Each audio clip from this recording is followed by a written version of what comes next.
Ya en el país, la ministra de Salud, Catalina Andra Muñoz, recién el mismo día en que la Organización Mundial de la Salud declara alerta mundial por el coronavirus, acude personalmente al aeropuerto y a una de las terminales terrestres de Quito para constatar que el personal sanitario actúe adecuadamente. Dar mensajes equivocados a la ciudadanía. Ahora que hay mucha desinformación, lo que nosotros tenemos que hacer es, primero, alimentarnos nosotros y tratar de llegar a la gente. Cual maestra frente a sus alumnos, la ministra de Salud recorrió el aeropuerto de Quito y una de las terminales terrestres de pasajeros para asegurarse que su personal aplique las medidas preventivas frente al mortal coronavirus que desde este jueves está en alerta mundial. En Quito, Guayaquil, en Cuenca, en Manta y en Galápagos, ¿no? Estamos haciendo este registro para que la ciudadanía esté tranquila. En el aeropuerto actúan 6 unidades del Ministerio de Salud, según dijo, para observar a los pasajeros que llegan con conexiones internacionales de los países que ya han reportado casos positivos de coronavirus y consultarles si tienen algún tipo de síntoma, a más de la coordinación interna.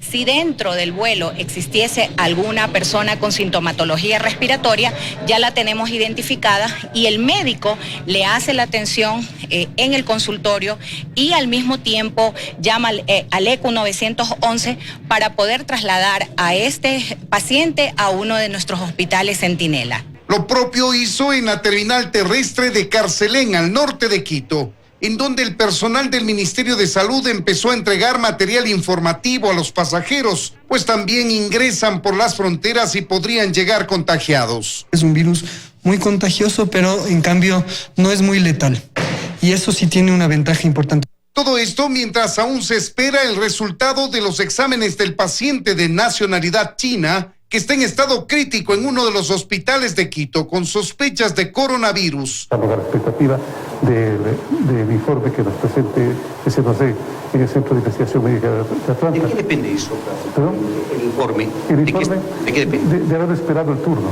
La ministra de Salud garantizó que en todos los hospitales que se podría recibir pacientes infectados con coronavirus, el personal médico cuenta con los implementos y la protección necesaria. Todos los hospitales tienen las prendas de protección y sobre todo están socializados el plan de contingencia, los lineamientos de los OPS que los conocemos todos.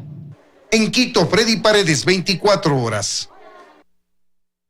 Los hospitales del Guasmo y de infectología son las asignadas para aislar los posibles casos de coronavirus que se presenten en Guayaquil. En ambas casas de salud se han dispuesto salas especiales. Los planes de contingencia están en marcha y a la espera de activarse ante cualquier emergencia. El Ministerio de Salud asignó para Guayaquil 2 hospitales centinelas. Estas casas de salud serán las encargadas de aislar los posibles casos de coronavirus que se presenten en la ciudad o lugares aledaños. Por ejemplo, si en el puerto marítimo, en uno de los barcos que llegan a la ciudad, alguien de la tripulación presenta síntomas de coronavirus, deberá ser trasladado por una ambulancia del Ministerio de Salud en una ruta ya fijada hacia el Hospital General del Guasmo. Aquí se ha habilitado un área de aislamiento y un protocolo enfocado en evitar que el cuadro se agrave. Otro de los hospitales asignados por el Ministerio de Salud para el tratamiento de posibles casos con coronavirus es el Hospital de Infectología José Daniel Rodríguez Maridueña. De igual forma, se adecuó una sala de triaje específica y rutas exclusivas para el traslado interno de los afectados, mientras que los pacientes y sus familiares toman también precauciones. Estamos tomando todas las precauciones, lavando las manos, que el aseo de las criaturas. Y me lavo las manos. En Ecuador, la vigilancia está a cargo del Centro de Referencia Nacional de Influenza y otros virus respiratorios, que es parte del Instituto Nacional de Investigación en Salud Pública. Otros 15 hospitales Centinela forman parte de este laboratorio. Joana Ramos, 24 horas. Los ministerios de Salud de Ecuador y Colombia activan la alerta epidemiológica en la frontera común por el coronavirus. En Rumichaca se brinda atención a través de puestos de control instalados en los 2 lados de la frontera.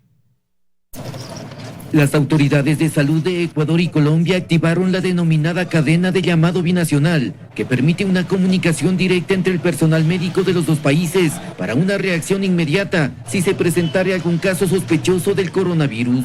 Si se reporta un caso o en el Ecuador, ellos tienen línea abierta con nosotros y nosotros igualmente con ellos. El trabajo es conjunto.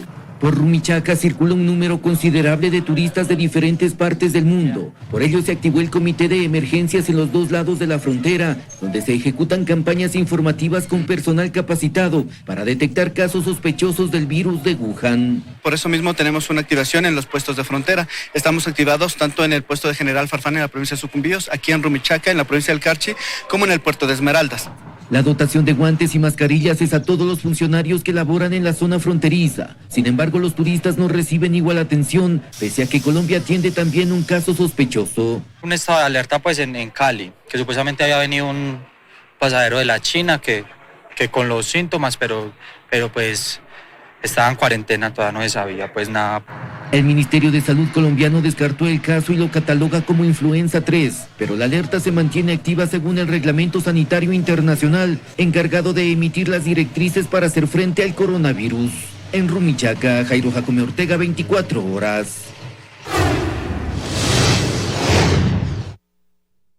Sentencia de 1 año de prisión en contra de la ex vicepresidenta María Alejandra Vicuña, acusada de exigir pagos a sus ex colaboradores e incrementar su patrimonio indebidamente a través de esos depósitos. La Corte Nacional condenó a Vicuña también al pago de una indemnización. Sin la sonrisa que la caracterizaba y visiblemente evasiva con los medios de comunicación, la ex vicepresidenta María Alejandra Vicuña apuraba el paso para no responder preguntas. Se habla también del decomiso de un inmueble. Cuidado. Gracias, doctora. Ya ha dado la declaración. Vicuña fue sentenciada a 1 año de prisión por el delito de concusión dentro del caso denominado de los diezmos. Entre 2011 y 2016 su patrimonio se incrementó gracias al dinero que depositaron sus ex colaboradores en la Asamblea Nacional. A través de su resolución, los jueces Marco Rodríguez, Daniela Camacho y Wilmer Terán reconocen que Vicuña abusó de su poder y autoridad para conseguir el aporte económico de sus colaboradores cuando fue asambleísta desde el 2011. De ahí que la condenan, además del año de prisión, al pago de una indemnización de $173,000, el comiso de su vivienda y la publicación del extracto de esta sentencia en 3 diarios del país. El tribunal consideró que Vicuña violó la ley, que estuvo consciente de lo que hacía, que su organización política, Alianza Bolivariana Alfarista, fue solo un vehículo para la corrupción, que la beneficiaria del dinero fue ella y no descartan otros delitos que deban ser investigados. Vicuña explica poco, solo niega ser culpable. Así que vamos a utilizar todos los mecanismos legales que la ley nos ampara, que la Constitución nos ampara para seguirlo demostrando. Naturalmente no puedo estar de acuerdo con una resolución de ese tipo. La defensa de Vicuña anuncia que apelará esta sentencia, no obstante, otros recursos que le faculta la ley. En Quito, Fausto Yepes, 24 horas. Mientras tanto, en el legislativo consideran que la sentencia contra Alejandra Vicuña marca un precedente y por eso se preguntan qué pasa con los casos de los diezmos denunciados en los que estarían involucrados asambleístas y que todavía no tienen resultados en la fiscalía. Piden celeridad. Y los otros 17, 18 casos que están en conocimiento de la Fiscalía, ¿para cuándo? Y es que hace 1 año Villamar presentó casos de asambleístas que supuestamente pedían dinero a sus colaboradores. Incluso ellos acudieron a la Fiscalía a denunciar a los asambleístas. Les entregamos todos los elementos, les entregamos depósitos, les entregamos copias de chats. 12 casos están en etapa de investigación previa y 2 en etapa de juicio a la espera de una audiencia. El proceso en la Fiscalía está exactamente igual que hace 1 año. Es también decisión política, es evidente. El tema de los diezmos se revive en el legislativo una vez que este jueves María Alejandra Vicuña fue sentenciada por diezmos, pues esto, dicen, marca un precedente. La justicia, en el caso de la ex vicepresidenta, ha demostrado que sí se puede avanzar. Por eso piden celeridad a la Fiscalía en estos temas. Porque ni siquiera ha llegado al tema del levantamiento de la inmunidad parlamentaria. No solamente en casos relacionados a esta figura denominada diezmos, sino inclusive a denuncias que existen sobre enriquecimiento ilícito. ¿Cuáles son los que estuvieron verdaderamente vinculados en este tipo de casos? ¿En qué estado están los procesos? ¿Cómo avanzan las investigaciones? Si es algo que se ha venido ocurriendo y en base a investigaciones se determina a culpables, nosotros creo que nadie se puede poner en contra. Desde la Revolución Ciudadana dicen que se debe esclarecer los casos, pues una cosa son los diezmos y otra los aportes voluntarios. Y si el razonamiento y los indicios van por el hecho de haber encontrado conductas dolosas, es evidentemente una cosa que tiene que ser sancionado con todo el rigor de la ley. La mayoría coincide en que el presidente del Legislativo solicite a la Fiscalía una actualización de estos casos que pusieron la lupa sobre el Parlamento. En Quito, Andrea Samaniego, 24 horas. La audiencia de juzgamiento del caso Sobornos 2012-2016, prevista para mañana, fue diferida. La diligencia en la que será juzgado el expresidente Rafael Correa y otras 20 personas fue convocada para el próximo lunes 10 de febrero. La audiencia de juzgamiento del caso Sobornos prevista para este viernes no se instalará ese día. Los magistrados que conforman el tribunal decidieron aceptar la solicitud de diferimiento que presentó uno de los abogados de los 21 procesados, por lo que la audiencia en la que se podría declarar culpable o inocente al expresidente Rafael Correa, a sus exministros, a otros exfuncionarios de menor jerarquía y a casi una decena de empresarios, se realizará el próximo lunes 10 de febrero. A las 8 de la mañana. Fue Gustavo García quien presentó el pedido de diferimiento por estudios que realiza en Argentina. García es el abogado principal del empresario Ramiro Galarza de Concermin, a quien la Fiscalía acusa como uno de los responsables de entregar dinero a los funcionarios públicos para Alianza País y así recibir contratos con el Estado. También solicitaron diferimiento el exsecretario del Agua, Walter Solís, por enfermedad de su abogado Guten Berbera, la ex asesora presidencial Pamela Martínez, Marcelo Dueñas, defensor técnico de la asambleísta Viviana Bonilla, y el ex legislador Cristian Viteri. Otros abogados de los procesados también han solicitado que se incluyan nuevas pruebas e incluso han impugnado el sorteo. El tribunal lo conforman el juez ponente Iván León, Marco Rodríguez e Iván Saquicela. El juez ponente es quien dirige el juicio. Él tomará el juramento de los testigos o peritos y también dirigirá los interrogatorios y determinará los tiempos de las intervenciones, además de recibir las nuevas pruebas que no se hayan practicado durante la fase de investigación.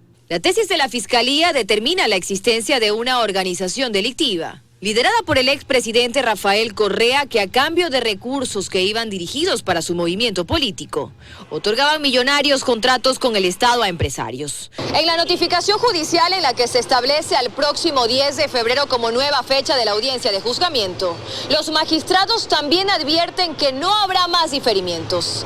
Dayana Monroy, 24 horas. Sesionó con su gabinete ampliado en Palora, en Morona, Santiago. En la cita se informó que el gobierno trabaja en implementar una nueva plataforma para atención en salud y sobre la necesidad de mejorar la calidad fitosanitaria de productos ecuatorianos de exportación. El presidente Lenín Moreno sesionó con su gabinete en la ciudad de Palora.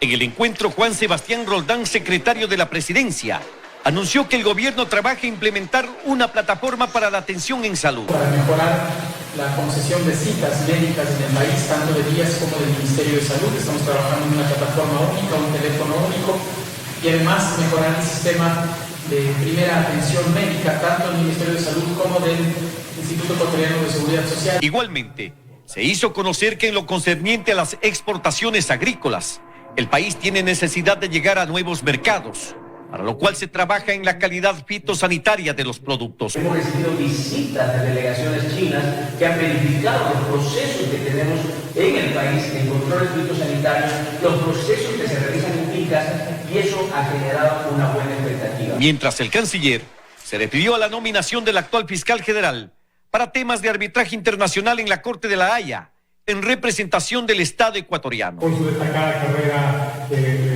legal, jurídica, perfil profesional, que finalmente la Corte de La Haya es quien no reconoce el momento de eventualmente ser llamada a parte. En esta cita de funcionarios de gobierno también se cumplieron eventos deportivos y culturales.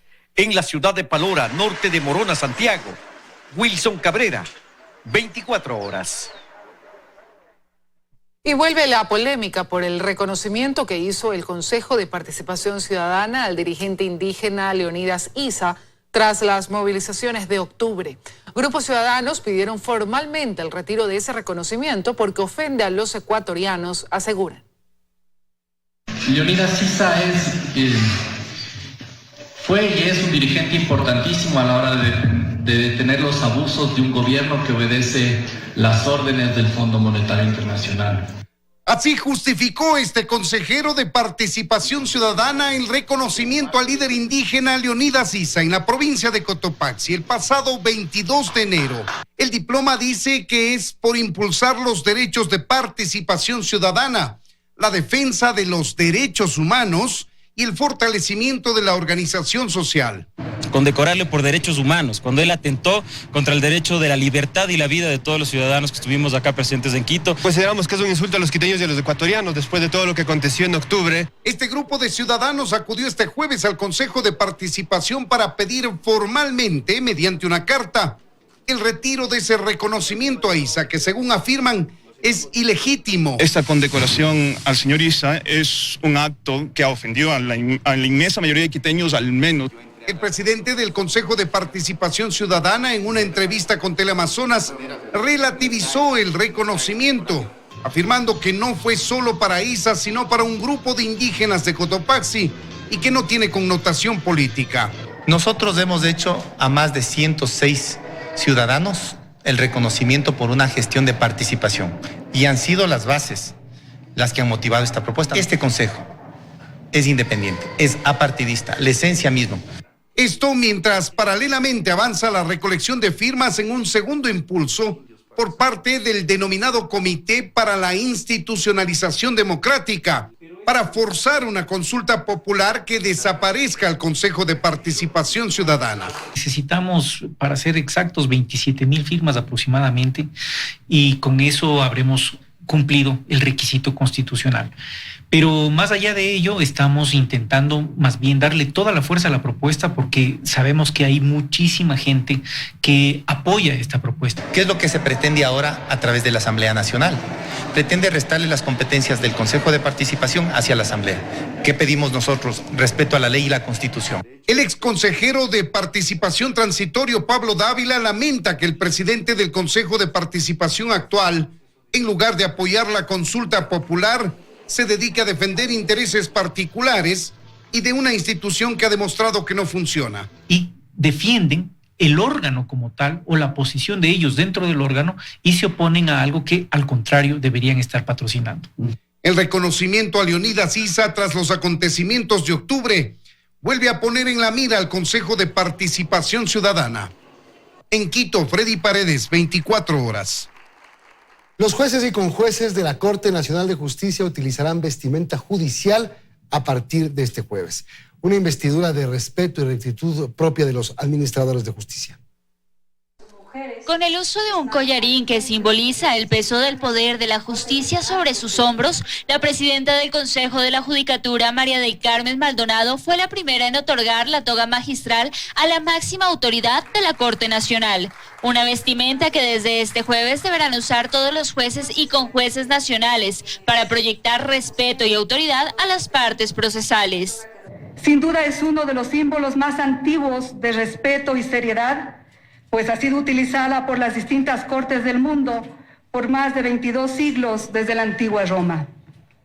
Hoy retomamos una tradición que hace honor a nuestra sublime profesión. La toga obliga al juez a una conducta porque le otorga en sí misma un carácter ético. La jerarquía de estos magistrados también se verá reflejada en su vestimenta. La presidenta de la Corte, Paulina Aguirre, portará una estola de color rojo, los jueces una de color negro y los conjueces azul. Sin embargo, un solo sello los distingue a todos: el sello de la Corte Nacional de Justicia.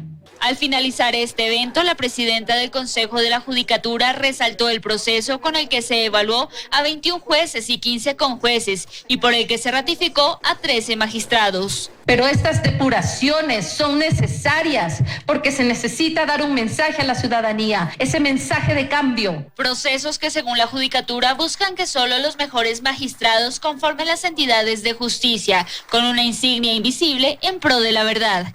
En Quito, Daniela Valencia, 24 horas. Desde octubre, la Corte Constitucional tiene pendiente pronunciarse sobre la acción de inconstitucionalidad presentada por los jueces destituidos de la Corte Nacional de Justicia. Los magistrados que los reemplazaron llevan casi 2 meses en sus cargos. La evaluación a los jueces de la Corte Nacional de Justicia aún no es un tema cerrado en nuestro país. Esto pese a que los nuevos magistrados que llegaron a ocupar los puestos que dejaron los jueces destituidos tras no alcanzar los puntajes necesarios, llevan casi 2 meses dictando sentencias. La acción de inconstitucionalidad a la evaluación que llevó a cabo el Consejo de la Judicatura fue ingresada por la Asociación Ecuatoriana de Magistrados a la Corte Constitucional, antes de que existan los resultados que llevaron a la destitución de 23 jueces. Y aún no tiene resolución. Si bien la ley no define plazos para que la Corte se pronuncie, hay quienes creen que el tema debe tener ya una resolución. Establece la ley, pero hay causas y causas, ¿no? Hay causas que sí tienen un impacto social más que otras, y esta es una típica causa, situación en la que sí se requiere de una definición, porque a pesar de que las decisiones no tendrán efecto retroactivo, pero las actuaciones de los jueces pueden cuestionarse. Incluso en octubre pasado, a través de un comunicado, el propio organismo informó que aceptaron a trámite la acción de inconstitucionalidad, pero que no emitirían una medida cautelar, es decir, que no se detendría la evaluación y futura destitución de los magistrados. Todo seguiría su curso como ha pasado, hasta que exista una decisión de los jueces. Luego de ser presentado, el recurso se sorteó y recayó donde una jueza ponente, quien debe elaborar un proyecto para que este sea discutido en el Pleno. Es precisamente en esta etapa en la que aún sigue el trámite. Yo sé que la Corte, se entiende, tiene mucho trabajo, tiene muchos problemas que resolver, hay muchas causas represadas, pero evidentemente aquí sí hay una necesidad pública de que haya una definición. Si la remoción de estos jueces fue inconstitucional o no, y si lo fue inconstitucional, bueno, que se busque una solución.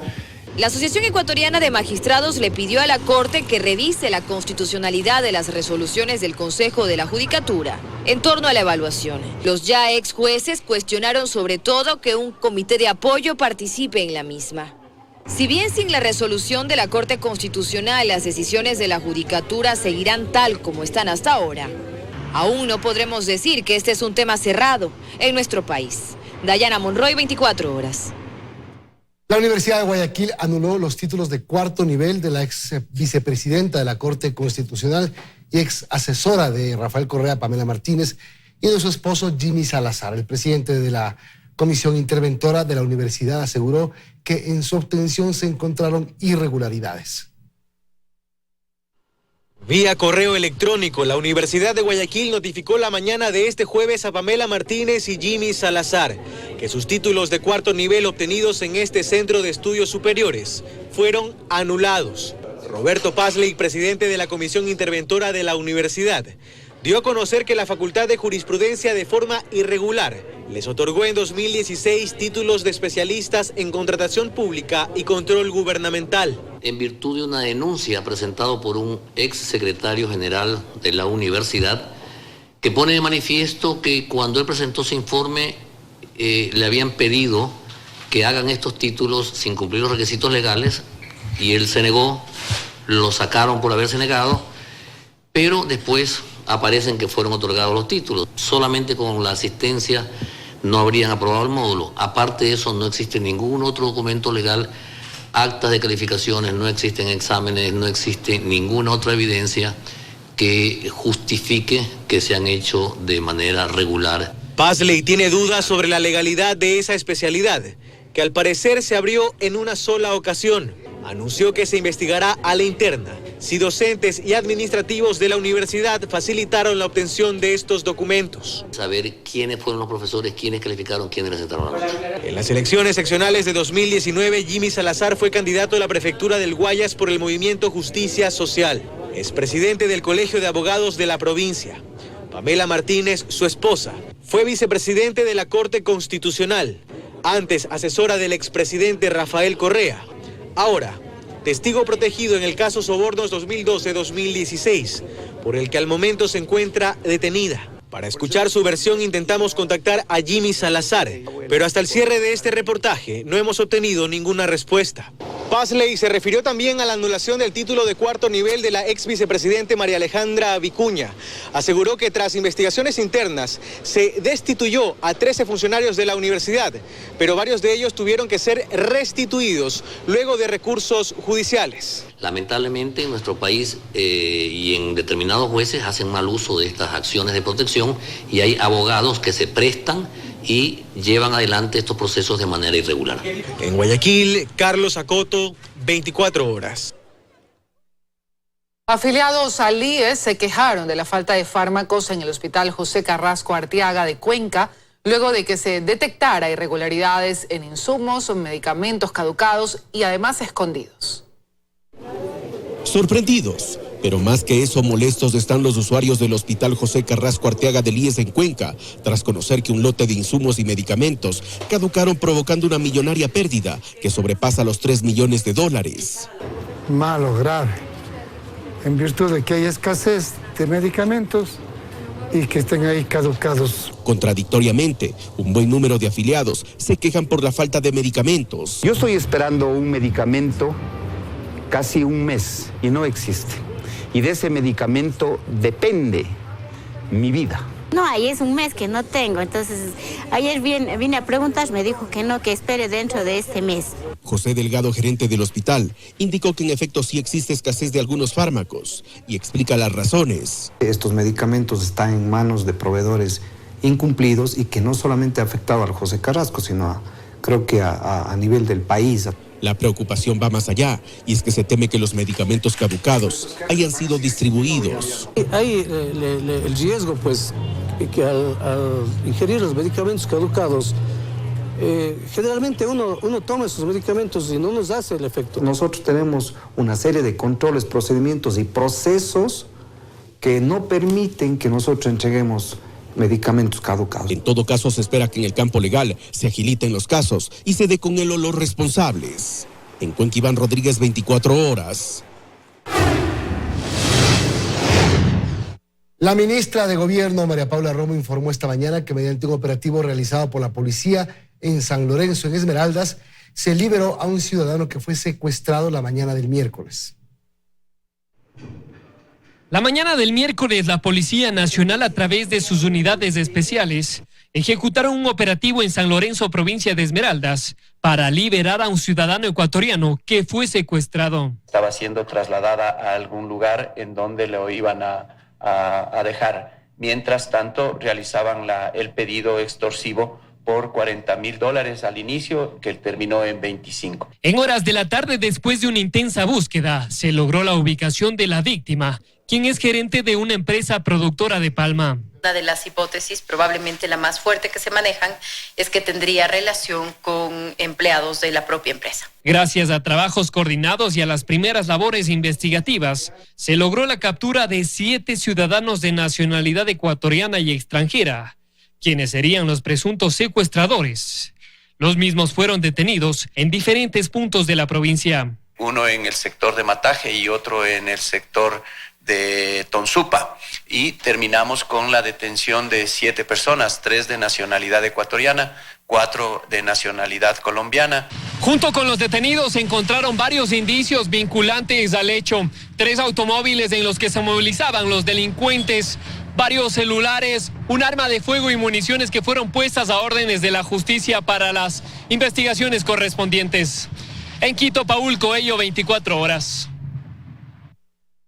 Las intensas lluvias registradas en las últimas horas en el Puyo dejaron como resultado 2 personas fallecidas, las cuales fueron sorprendidas por la creciente de un río, mientras que varias familias fueron evacuadas. David y Rubén Gualinga, de 73 y 45 años respectivamente, fallecieron tras ser arrastrados por la creciente del río Puyo, la cual los sorprendió cuando intentaban cruzar a una finca de su propiedad. Bueno, al conocer la noticia, hicimos el protocolo de búsqueda, comunicamos también a nuestro servicio de la DINASED, de personas desaparecidas. Junto a los 2 fallecidos se encontraba Amada Santi, esposa y madre de los 6 occisos, quien fue rescatada por personal del Cuerpo de Bomberos, unos 400 metros río más abajo del lugar de la tragedia. Justo cuando estábamos recuperando un cuerpo, el otro pasó por el mismo sector. Las intensas lluvias registradas en las últimas horas en la ciudad de Puyo y que generaron la repentina acrecentada del río han dejado afectaciones. Decenas de personas de un asentamiento irregular conocido como La Isla tuvieron que ser evacuados para evitar más víctimas. Ahorita estoy bien asustado, le digo. Mi marido no quiere salir, ahí está, se enfermo, no quiere salir. Tenemos un aproximado de 20 familias que han sido evacuadas, que han sido rescatadas, pues el caudal seguía creciendo mucho más. Inmediatamente activó el Coliseo Municipal como albergue. Mientras tanto, en las vías de la provincia de Pastaza se registraron deslizamientos de tierra que afectaron la normal circulación. Desde la provincia de Pastaza, en la ciudad de Puyo, Jefferson Santos, 24 horas.